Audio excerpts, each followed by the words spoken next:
YouTubers, Mike Martins here, Mike Martins channel. Thanks for joining me on my channel. Don't forget to join me Wednesday night, LA County time, Wednesday night, Vancouver time, 8 p.m. every Wednesday for trends in the housing market. I've been talking about the Australia housing binge or debt-fueled binge that's been going on for the last, 5 years, if not even more. It's experienced in every English-speaking country, but Australia is one of the worst of all. Another big warning on debt for Australia. When will we listen? The world's shouting at Australia, you're in over your head with debt, but we're too revved up in our 1.7 trillion bender to care. So there's a little movie here you can watch, 3 minutes long. It's nice. The OECD warned Australia in its debt levels in March. The IMF warned us in October. And don't forget the Mike Martins channel, the little nobody that can't read that's been warning you for the last I don't know how many years. Now the Bank of International Settlements has flipped on the alarms. That's the whole set of global financial institutions sitting in our rearview mirror telling us to slow the heck down. Well, what do you expect when you're giving money away for free and fudging up loan documents so people get approved and selling products to people that they don't qualify for or they don't need in their lives? What do you expect with that anyway? We'll pay attention this time. Or are we too revved up on our $1.7 trillion housing debt bender to stop?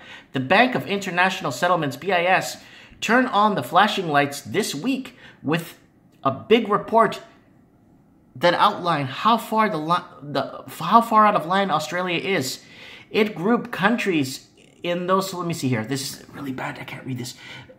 In those with high debt and those with rising debt. Only a handful of countries were both high and rising. But you guessed it, Australia was both. So check this out, peeps. Right there. But this is nothing to laugh at or shake a stick at because things are not good. The BIS is not opposed to debt. Why? Okay, I'll get it to you because BIS is a bank, guys. And BIS has clients. And let's read this here. In Australia, 3/4 of households owe something to the bank. On the average of household debt is 150 large. 150 large. Australian 3/4 households. Wow. Look at that. That's unbelievable. You know why I'm having troubles reading this? Not because I can't read, because this is hard to believe. Because the combination of words were never used together until now. Too hot. Australia's debt's high, but our interest rates are low, and that's what's fueling this right now. Next graph shows how much various countries were paying in interest compared to the long-term average. Australia is paying 3% more, of our income on interest than is historically normal. I think they're talking about the entire blended rate of interest that you're paying when it comes to all your unsecured debt and your secured debt. You can pay a blended interest rate when it's together, right? And it's crazy what you pay.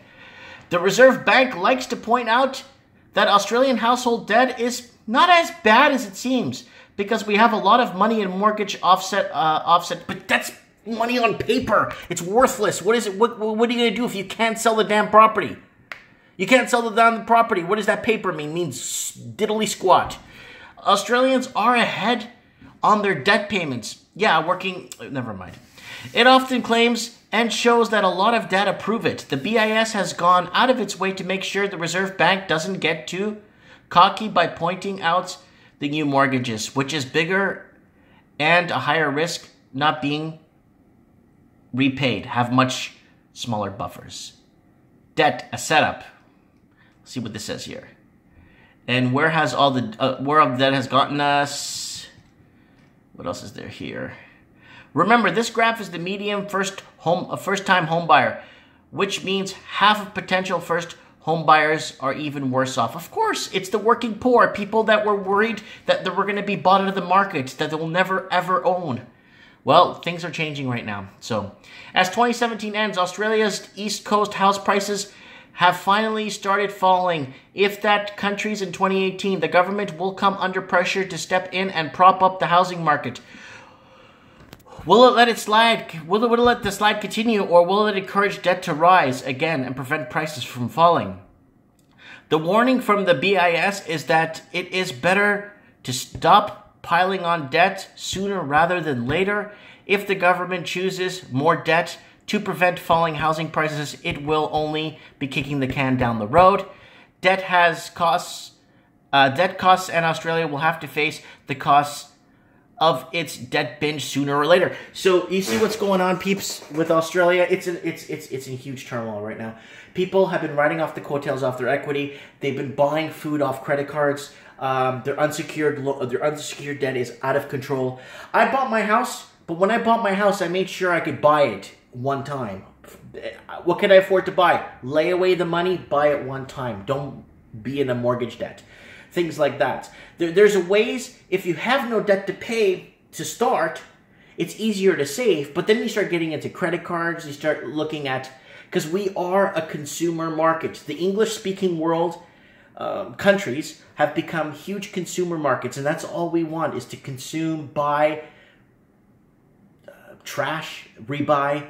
You know, I remember when we used to buy things that would last us 5 to 15 years. Now we buy things to throw away within days, if not hours.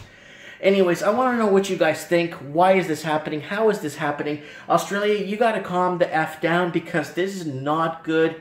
And it's basically the working poor and the middle class that's going to have to clean up this mess. Adding on more debt will kick the can down the road. Kicking the can down the road means future generations have to lift the bill. Let me know what you guys think. Comment below.